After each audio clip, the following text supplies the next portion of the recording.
Hello friends, welcome back to my channel movie explanation. तो आज हम एक्सप्लेन करने वाले हैं the pale blue eyes mystery movie को। मूवी स्टार्ट होती है 1830 में, जहां हम alcoholic retired detective Augustus Landor को देखते हैं, जिसे यूनाइटेड स्टेट्स मिलिट्री एकेडमी में बुलाया जाता है, जो वेस्ट पॉइंट में है। मिलिट्री ऑफिसर लैंडोर को उस एकेडमी के एक कैडेट लैरॉय फ्राई की फांसी लगाने के मामले में इन्वेस्टिगेशन करने के लिए कहते हैं। यहाँ लैंडोर के लाइफ के बारे में बताया जाता है कि वो एक बहुत ही काबिल डिटेक्टिव है, चर्च नहीं जाते। 3 साल पहले उनकी वाइफ की डेथ हो चुकी है और कुछ दिन पहले उनकी बेटी भाग गई थी। उसके बाद से लैंडर अकेले ही रहते हैं। फ्राई को फांसी दिए जाने के बाद उसके शरीर से उसका दिल निकाल दिया गया था। मुर्दा घर में लाश की जांच करते हुए लैंडर को फ्राई के हाथ से कसकर पकड़े हुए नोट का एक छोटा सा टुकड़ा मिलता है। साथ ही फ्राई के गर्दन और उंगलियों पर निशान बताते हैं कि उसने खुदकुशी नहीं की थी, बल्कि उसका मर्डर किया गया था। लैंडर सीक्रेटली एकेडमी के एक कैडेट एडगर एलन पो की मदद लेते हैं, जिसने इस केस में इंटरेस्ट भी दिखाया है। पो और लैंडर को नोट के टुकड़े पर लिखे गए वर्ड से पता चलता है कि फ्राई को एक सीक्रेट मीटिंग में बुलाया गया था। ऑफिसर को खबर मिलती है कि एक गाय और एक भेड़ मरा हुआ पाया गया है। एक्चुअली उनका सैक्रिफाइस किया गया था और उनके दिल को हटा दिया गया था। इसके बाद लैंडर और पो आइस हाउस में जाते हैं, जहां फ्राई के दिल को लाया गया था। वहां की जांच करने के बाद लैंडर को लगा कि वहां कोई रस्म हुई होगी, किसी ने वहां काला जादू किया होगा।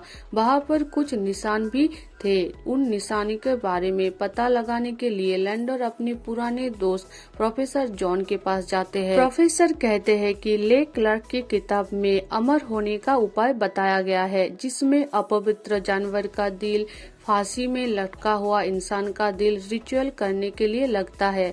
लैंडर पो को बाकी कैडेट से घुलने मिलने के लिए कहते हैं और उनमें से कोई काला जादू करता है या नहीं, ये जानने के लिए भेजते हैं। पो बाकी सब कैडेट के साथ घुलने मिलने लगता है। वहाँ उसे पता चलता है कि फ्राई का अफेयर आर्टिमस की बहन के साथ था और उसकी बहन लिया ने उसे धोखा दिया था। इसके बाद पो आर्टिमस के घर जाता है उसके दोस्तों के साथ डिनर के लिए।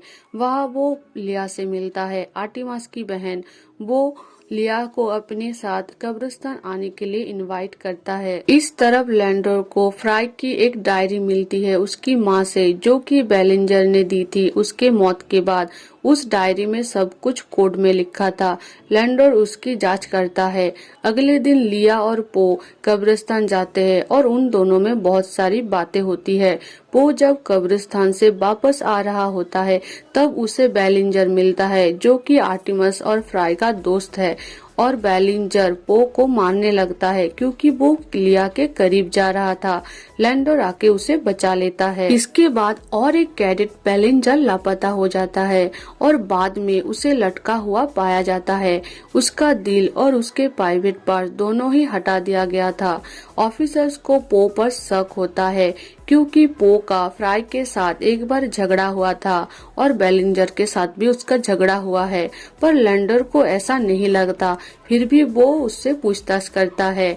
इसके बाद लैंडर और पो डॉक्टर मार्केस के घर जाते हैं बेलिंजर के शोक मनाने। डॉक्टर मार्केस आर्टिमस और लिया के फादर है। वहाँ डॉक्टर मार्क्वेस लैंडर को बताते हैं कि लिया को एक बीमारी है, उसे जबरदस्त दौरे पड़ते हैं।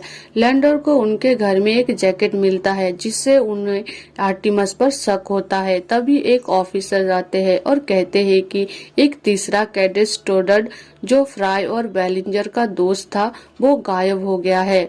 पर लैंडर को लगता है कि वो डर के भाग गया होगा, क्योंकि उसके दोनों दोस्तों का मर्डर हो चुका है और सिर्फ वही बचा है। लैंडर अपने दोस्त प्रोफेसर जॉन के पास फिर से जाते हैं। वहाँ उन्हें पता चलता है कि काला जादू की वो किताब जिसमें अमर होने का उपाय लिखा है, वो हेनरी ले क्लार्क ने लिखी है, जो कि डॉक्टर मार्क्वेस की एंसेस्टर है।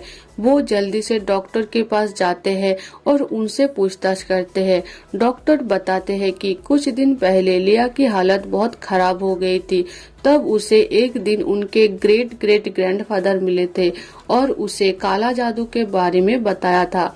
काला जादू करने से लिया की हालत में सुधार आ रही थी, इसीलिए उसके पिता डॉक्टर मार्क्यूस ने उसे रोका नहीं। इस तरह पो लिया के पास आता है और लिया उसे कहती है कि क्या वो उसके लिए कुछ भी कर सकता है। तो पो कहता है कि हाँ, वो उसके लिए कुछ भी करेगा। लिया उसे वही लेकर जाती है जहाँ वो काला जादू करती है और उसे बेहोश करके उसका खून जमा करती है और अपने चेहरे पे लगाने लगती है।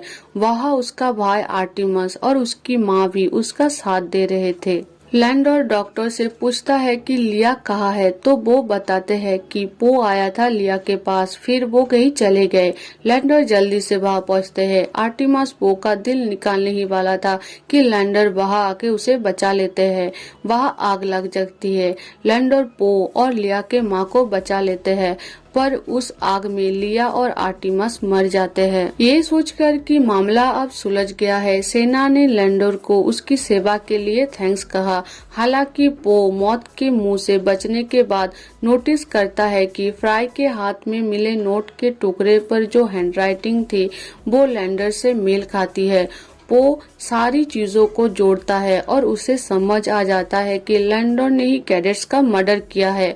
वो लैंडर के पास जाता है और उसे कन्फ्रंट करता है। इससे पता चलता है कि 2 साल पहले लैंडर की बेटी मैथिल्डे के साथ फ्राई, वेलिंजर और स्टोडर्ट ने रेप किया था। मैथिल्डे ये सब सह नहीं पाई और एक चट्टान से कूदकर खुदकुशी कर ली। लैंडर ने ये बात किसी को नहीं बताई, लेकिन नाटक किया कि वो भाग गई है। लैंडर अपनी बेटी का बदला लेने के लिए फ्राई के लिए एक नोट छोड़ता है। उसे फांसी देने से पहले उसे एक सुनसान जगह पर लेके जाता है। हालांकि वहाँ पर कुछ लोग आ जाते हैं, इसीलिए लैंडोर को उसकी बॉडी को वहीं पर ही छोड़ना पड़ता है। लिया और आर्टिमस ने बाद में अपने काला जादू के लिए उसका दिल चुरा लेते हैं। बेलिंजर को मारने के बाद लैंडोर ने उसकी लाश से दिल निकाल लेता है ताकि सबको लगे कि जिसने फ्राई को मारा है उसी ने ही बेलिंजर को मारा होगा। पो लैंडोर से गुस्सा हो जाता है क्योंकि इसमें लिया की कोई गलती नहीं थी, वो उसे प्यार करता था। लैंडोर कहता है कि वो खुद उसे ये सब बताने वाला था। पो लैंडोर को बताता है कि उसके पास हैंडराइटिंग्स के सैंपल वाले 2 नोट है जो लैंडोर को सीधे मर्डर से जोड़ता है, लेकिन जाने से पहले पो ने उन्हें जला दिया। लैंडोर को बाद में उस चट्टान पर खड़ा देखा जाता है जहाँ उसकी बेटी ने सुसाइड की थी। यहाँ पर ही मूवी खत्म हो जाती है। अगर एक्सप्लेनेशन अच्छी लगी हो तो डू लाइक एंड सब्सक्राइब।